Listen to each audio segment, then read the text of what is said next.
Muy buenas alumnos, aquí Breaking Bad una vez más para hablar de química y hoy vamos a resolver el examen de selectividad de Navarra de 2017 en junio, opción A. ¡Empezamos!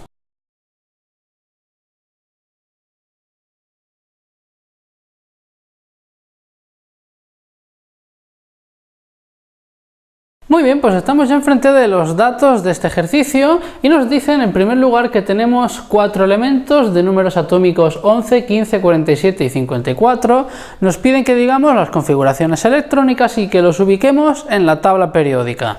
Luego, en el segundo apartado, nos dicen que definamos la energía de ionización y la afinidad electrónica y que justifiquemos de estos 4 elementos cuál tiene mayor energía de ionización. Por último, nos preguntan que cómo variará la afinidad electrónica entre los elementos de número atómico 11 y 15. Bien, pues vamos a empezar entonces por el primero, que consiste en hallar las configuraciones electrónicas de estos 4 elementos. Como eso es algo que ya hemos visto extensamente en el canal, voy a dar aquí las 4 configuraciones y si tenéis cualquier duda pues tenéis arriba las etiquetas y abajo en la descripción del vídeo la teoría correspondiente. Bien, pues como veis aquí tenemos las 4 configuraciones electrónicas.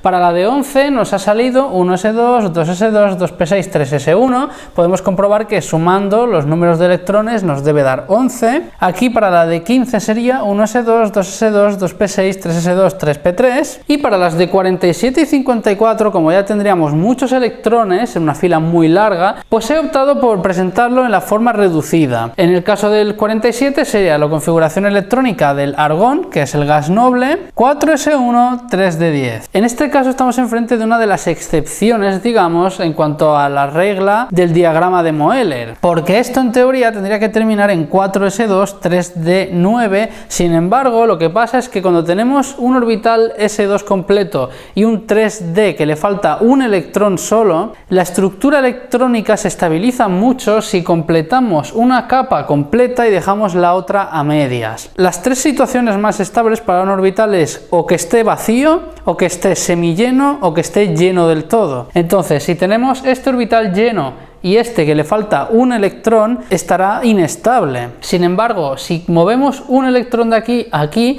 conseguimos que este esté semilleno y este esté lleno del todo. Por lo tanto, estamos en una configuración estable. Así que el 47 sería 4s1, 3d10.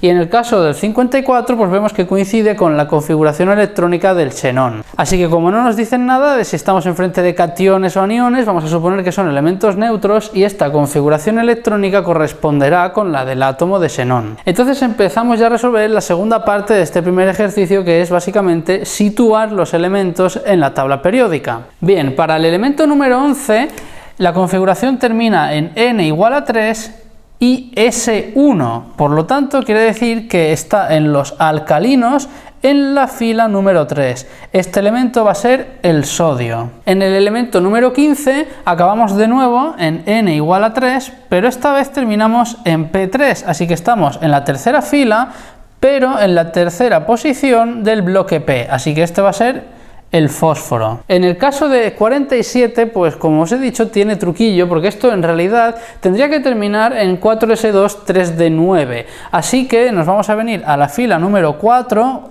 que sería esta fila de aquí, y vamos a tener que buscar D9. Vamos a tener que buscar la novena posición del bloque D, que sería el cobre. Aunque acabe en 3d10, recordad que este electrón de más que tiene proviene del orbital s, así que realmente estamos hablando del cobre. Y en el 54, que tenemos la configuración del xenón, pues evidentemente va a ser el xenón, que está en esta posición de aquí.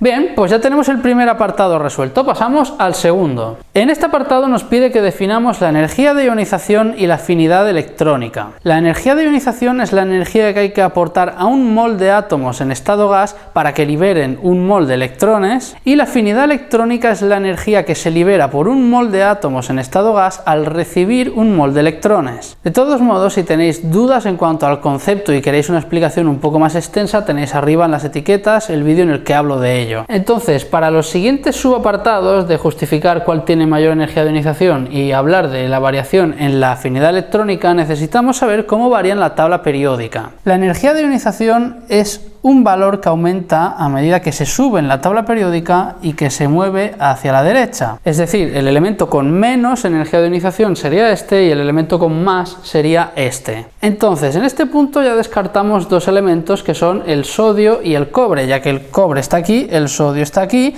y nos quedan el fósforo y el xenón.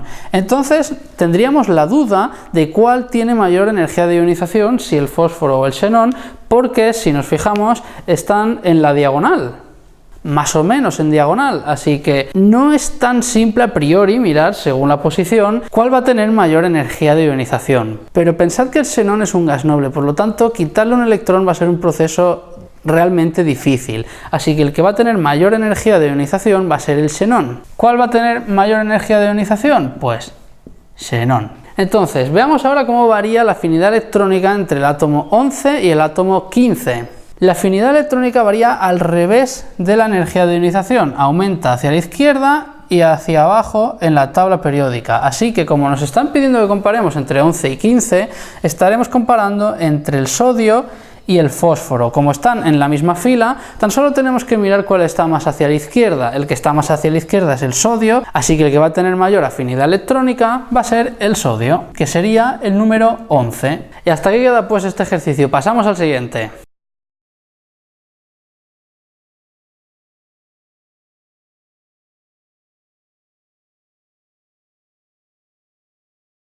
Bien, pues estamos enfrente ya del segundo ejercicio y nos dicen que tenemos básicamente el siguiente equilibrio en el que mezclamos 2 ClNO que entra en equilibrio para dar 2NO más cloro. Nos dicen que en un recipiente de 2 litros y a una temperatura de 350 grados introducimos 9,85 gramos de este producto y que nos da un grado de disociación del 25%, que ya lo he expresado en tanto por 1, 0,25, y nos piden que calculemos K sub C, K sub P, la presión total en el sistema y qué pasará si aumentamos la presión, cómo afectará esto al rendimiento de la reacción. Pues bien, como veis nos han dado 9,85 gramos de ClNO. Lo primero que tenemos que hacer es ver cuántos moles es esto. Para ello lo único que tenemos que hacer es dividir esta masa entre la masa molecular de este compuesto, que son 63,5, y esto nos da 0,155 moles de este compuesto. Estos serían los moles iniciales. Entonces, como nos están diciendo que trabajamos con grados de disociación, vamos a pasar directamente a calcular la concentración de esta sustancia. Vamos a dividir los moles entre el volumen. La concentración, por lo tanto, inicial nos va a dar 0,155 entre 2, 0,077 molar. Perfecto, esta sería la concentración inicial de este compuesto y como no hemos puesto nada de lo demás, pues sería 0 y 0. Bien, pues ahora que tenemos ya las concentraciones iniciales, vamos a ver cómo varía la concentración durante la reacción. En este caso tendremos menos 0,077 por alfa, ¿vale? Que sería el grado de disociación. En este lado se nos habrá formado más 0,077 por alfa. Y aquí de cloro, fijaos que la relación es de 2 moles de este para dar 2 moles de este y 1 mol de este. Así que realmente aquí se habrá formado la mitad que este compuesto. Así que sería realmente como decir 0,077 por alfa entre 2. Estas son las variaciones de concentración durante la reacción. Aquí se ha gastado esto, aquí se ha formado esto y aquí también se ha formado esto. Entonces, como alfa ya sabemos que es 0,25, vamos a sustituir datos en estas ecuaciones y os voy a poner aquí debajo directamente el resultado que sale. Aquí me sale menos 0,0193. Aquí más 0,0193 y aquí 9,7 por 10 a la menos 3. Esto, insisto, sería la variación de la concentración. Entonces, la concentración en el equilibrio, ¿cuánto va a ser? Pues sería la concentración inicial, 0,77, 0 y 0, menos la concentración o más la concentración que se nos ha formado durante la reacción. El resultado de sumar estos valores nos da 0,05775, aquí 0,0193 y aquí 9,7 por 10 a la menos 3. Entonces ya tenemos las concentraciones en el equilibrio. Lo único que nos queda hacer es, para calcular K sub C y K sub P, mostrar la expresión. K sub C va a ser igual a la concentración de NO al cuadrado por la concentración de cloro dividido entre la concentración de NaOCl o ClNO, como lo ponen aquí, al cuadrado. Pensad que aquí la concentración de NO al cuadrado va a ser 0,0193 al cuadrado, la concentración de cloro 9,7 por 10 a la menos 3, y en el denominador tenemos 0,05775 al cuadrado. El resultado de hacer esta operación nos daría 1,08 por 10 a la menos 3, y este sería pues el valor de la K sub C. Entonces también nos piden K sub P, y como ya sabemos, K sub P es igual a K sub C por RT elevado a la variación de moles. En este caso tenemos 2 moles de gas, 1 mol de gas, y aquí tenemos 2 moles de gas, así que sería 2 más 1, 3, menos 2, que nos da un valor de 1, entonces K sub P sería igual al valor de K sub C, que ya lo tenemos aquí, por R por la temperatura en grados Kelvin. Pensad que aquí tenemos 350, pues hay que sumarle 273, y todo esto elevado a 1. Voy a sustituir datos aquí debajo para que lo veáis más claro. K sub C 1,08 por 10 a la menos 3. R 0,082 y la temperatura 623 Kelvin, y todo esto elevado a 1. El resultado de hacer esta operación nos da 0,055. Así que aquí tenemos el valor de K sub C y aquí tenemos el valor de K sub P.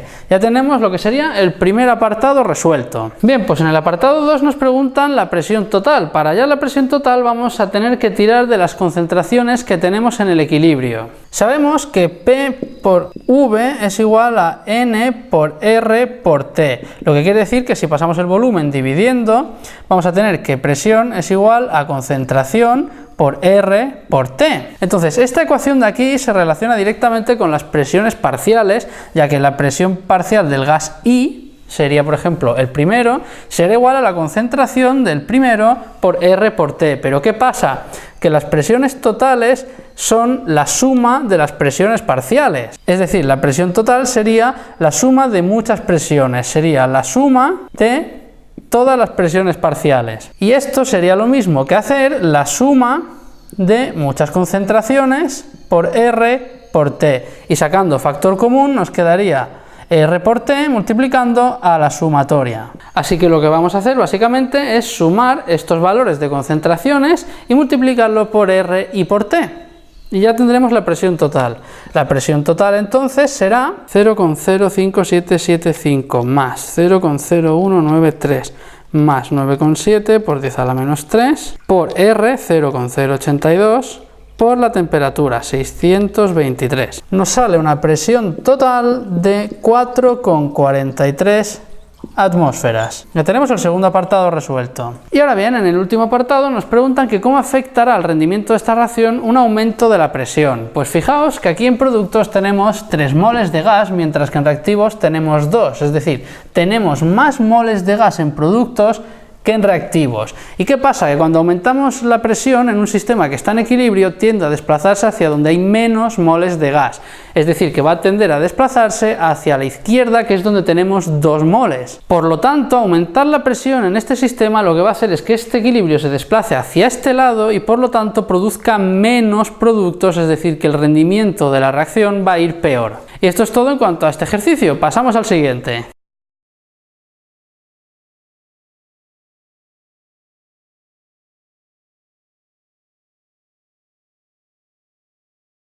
Bien, pues estamos enfrente del tercer ejercicio y nos dice que tenemos 2 disoluciones de ácido acético y de cloruro amónico, y que si queremos preparar una disolución de pH 5 de cada una de estas dos, teniendo estas constantes de acidez y de basicidad, en este caso la basicidad es del amoníaco, pues que calculemos las concentraciones que tenemos que poner de estos compuestos para dar lugar a este pH. Bien, vamos a empezar por el primer caso, el del ácido acético. Sabemos que el ácido acético disocia de la siguiente manera: CH3COH para dar CH3COO- y H+. Y sabemos el pH que tenemos que tener, es decir, de una manera indirecta nos están diciendo la concentración de protones que tiene que haber en el equilibrio. Bien, pues vamos a empezar. Inicialmente tendremos una concentración de ácido de X. Esta concentración pues va a variar, ¿de acuerdo? Y finalmente pues vamos a tener unas concentraciones en equilibrio, puesto que el pH es igual al menos logaritmo de la concentración de protones. Si despejamos la concentración de protones sabiendo que el pH es igual a 5, nos da que la concentración de protones es igual a 10 elevado a menos 5, es decir, ya sabemos que la concentración final de H+ va a ser 10 elevado a menos 5. Puesto que se forma la misma cantidad de esto que de esto, sabemos que de acetato, de este ion de aquí, también vamos a tener que tener 10 elevado a menos 5. Y puesto que partíamos de 0 y 0, lo que se ha formado ha sido más 10 elevado a menos 5, más 10 elevado a menos 5, y aquí lo que se ha gastado ha sido menos 10 elevado a menos 5. O sea que, ¿cuánto tendremos de ácido en el equilibrio? Pues tendremos X menos 10 elevado a menos 5.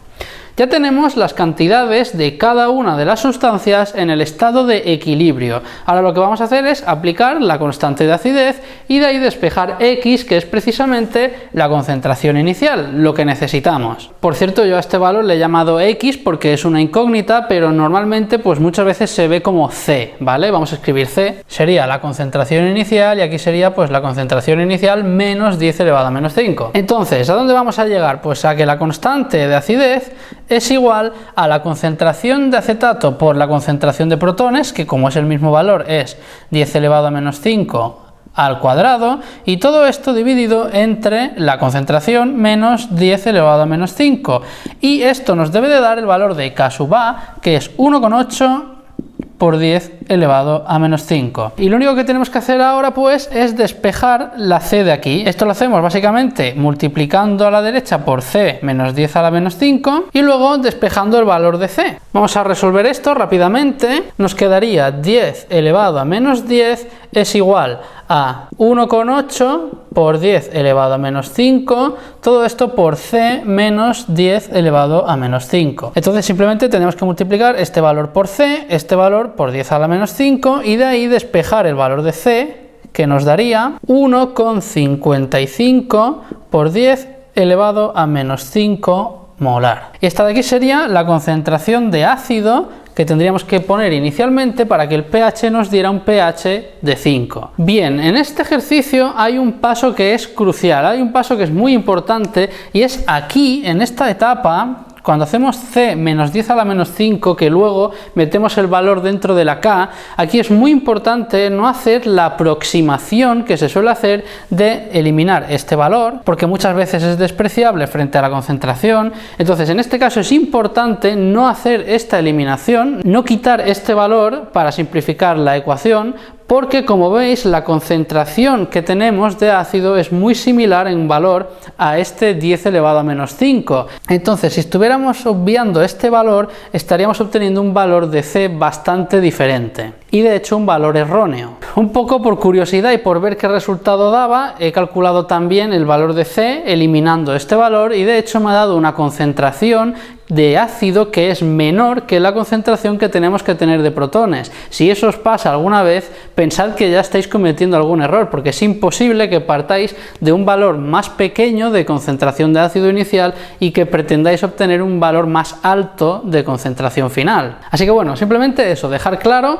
que en este caso no se puede obviar el 10 a la menos 5. Pasamos pues al siguiente caso, el del NH4Cl. Esto es una sal que disocia completamente en NH4+ y Cl-. ¿Qué pasa? Que el NH4+ es el ácido conjugado de una base débil, es el ácido conjugado del amoníaco. ¿Qué quiere decir? Pues que este ácido va a ser un ácido relativamente fuerte y su acidez va a venir regida por la constante de basicidad del amoníaco. En concreto, la constante de esta reacción va a ser igual a la constante del agua dividido entre la constante de basicidad del amoníaco, es decir, que va a ser 10 a la menos 14 entre 1,8 por 10 a la menos 5. El valor de la constante de esta reacción será pues 5,55 por 10 a la menos 10. Bien, pues ahora que ya hemos planteado un poco el sistema, tenemos esta reacción de aquí y tenemos esta constante de reacción.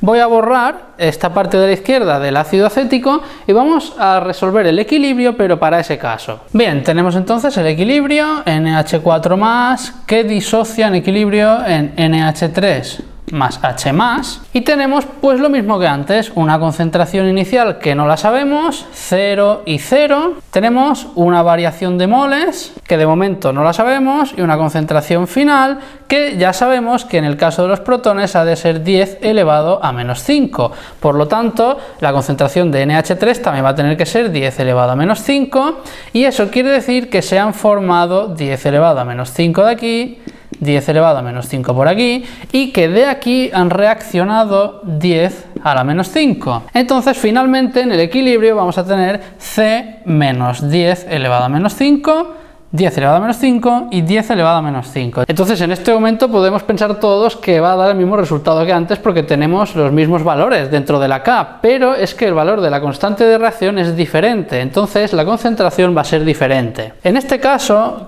K sub R va a ser igual a la concentración de protones por la de amoníaco, que será 10 elevado a menos 5 por 10 elevado a menos 5, que es lo mismo que elevarla al cuadrado, dividido entre C menos 10 elevado a menos 5. Y esto debe de dar un valor igual a 5,55 por 10 elevado a menos 10. Bien, pues ahora pasa lo contrario que pasaba en el caso anterior. Nosotros tenemos unas concentraciones bastante bajas, de 10 elevado a menos 5 molar. Pero fijaos que aquí tenemos una constante de reacción que es todavía más baja. Estamos hablando de un orden de 10 elevado a menos 10. Es 5 órdenes de magnitud menor que las concentraciones con las que estamos trabajando. Así que, sea como sea, esta concentración inicial que vamos a tener de reactivo va a ser un valor mucho más grande que estos que tenemos al final. Es decir, que C va a ser un valor bastante mayor que 10 elevado a menos 5, por lo tanto, este factor de aquí lo podemos obviar, cosa que no pasaba en el caso anterior. Entonces, simplemente para despejar el valor de C tendríamos que multiplicar en este lado y luego pasar este valor dividiendo y finalmente nos daría el siguiente valor, 0,18 molar. Esta sería la concentración que tenemos que tener de cloruro amónico para que nos dé un pH de 5. Fijaos lo que os he dicho, la concentración que tenemos que tener inicialmente es de 0,18 molar, mientras que la concentración que tendremos en el equilibrio habría que restarle 0,00001. Fijaos que este valor frente al valor de concentración inicial es un valor mucho menor y prácticamente se puede despreciar porque nos daría 0,17999, que es prácticamente 0,18. Así que ya lo tenemos, esta sería la concentración que tenemos que tener de cloruro amónico y ya habríamos resuelto por completo el tercer ejercicio de este examen. Pasamos al siguiente.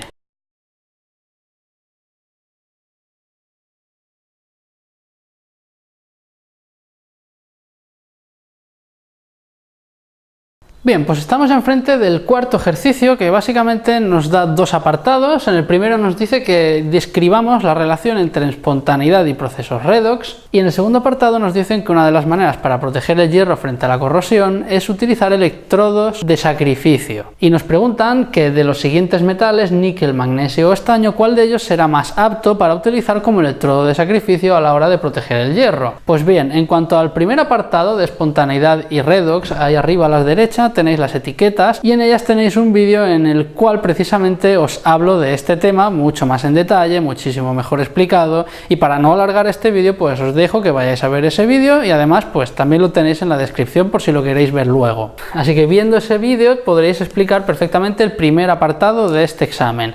Pasamos entonces al segundo, que es un poquito más práctico, y básicamente el problema de la corrosión es que estamos oxidando los metales, ¿de acuerdo? La corrosión del hierro supondría que estamos pasando de hierro metálico a hierro 2+, en este caso, porque es el potencial que nos dan, más 2 electrones. Esta reacción supone un potencial eléctrico, ¿de acuerdo? Entonces, lo que tenemos que ver es de estas sustancias que tenemos aquí, ¿cuál se oxidaría antes que esa? porque básicamente un electrodo de sacrificio lo que quiere decir es que vamos a poner un metal que se va a oxidar antes que el hierro y por lo tanto va a evitar que el hierro se oxide. Entonces, aquí tenemos los potenciales de reducción. Ya sabemos que cuanto más alto sea el potencial de reducción, más fácil se va a reducir. Y sabemos que cuanto más bajo sea el potencial de reducción, más fácil se va a oxidar. Entonces, ¿qué quiere decir eso? Que si lo que queremos es buscar un metal que se oxide antes que el hierro, lo que tenemos que buscar es un metal que tenga un potencial de reducción más bajo que el del hierro.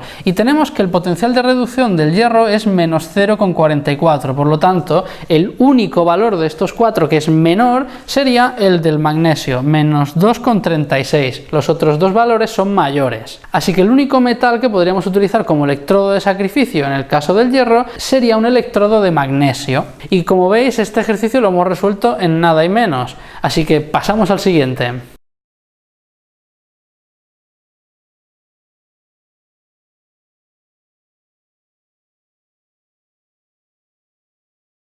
Bien, pues estamos ya enfrente del último ejercicio de este examen, que es un ejercicio de orgánica. En el primer apartado nos dicen que le demos un nombre a esta fórmula, en el segundo nos dice que nombremos y formulemos dos isómeros de este compuesto de arriba, y en el tercer apartado nos dicen que escribamos la reacción de obtención del poliestireno. Bien, pues en cuanto al tema de nomenclatura, vamos a ir un poco rápido porque ya hemos visto toda la nomenclatura orgánica en el canal, tenéis arriba también las etiquetas, así que simplemente os voy a dar ya directamente el nombre de esta sustancia. Estaríamos hablando del ácido 5-amino-pentanoico. Pasamos al segundo apartado, formular y nombrar dos isómeros. Para hallar dos isómeros lo único que voy a hacer es desplazar el grupo NH2 a otros carbonos distintos. Vamos a poner el grupo NH2 en el segundo carbono y luego en el tercero, mismamente. Aquí tenemos pues dos isómeros de este compuesto de aquí y ahora pues queda nombrarlos. En este caso sería ácido 2-amino-pentanoico y en este caso de aquí sería igual ácido 3-amino-pentanoico. Y en el último apartado que nos piden la reacción de obtención del poliestireno, pues tenemos que partir del estireno, el monómero de ese polímero, que sería la siguiente estructura, un anillo de benceno y arriba un doble enlace, y esta reacción, tras añadirle un medio ácido mismamente al sistema, tenemos el poliestireno, que sería el benceno, y arriba esta cadena enlazada a otras cadenas. Es decir, básicamente tenemos varias unidades de estireno unidas entre sí directamente a través de este doble enlace. Esto sería el estireno y esto el poliestireno. Y por aquí queda este examen, ya están todos los ejercicios resueltos. Y por lo tanto por ahí queda este vídeo. Yo espero que os haya sido útil, que hayáis podido entender los distintos planteamientos. Ya sabéis que si tenéis cualquier duda podéis ponérmela en comentarios, preguntarme a través de Twitter o Facebook. Nos vemos en el próximo vídeo y disfrutar de la ciencia en su máximo esplendor.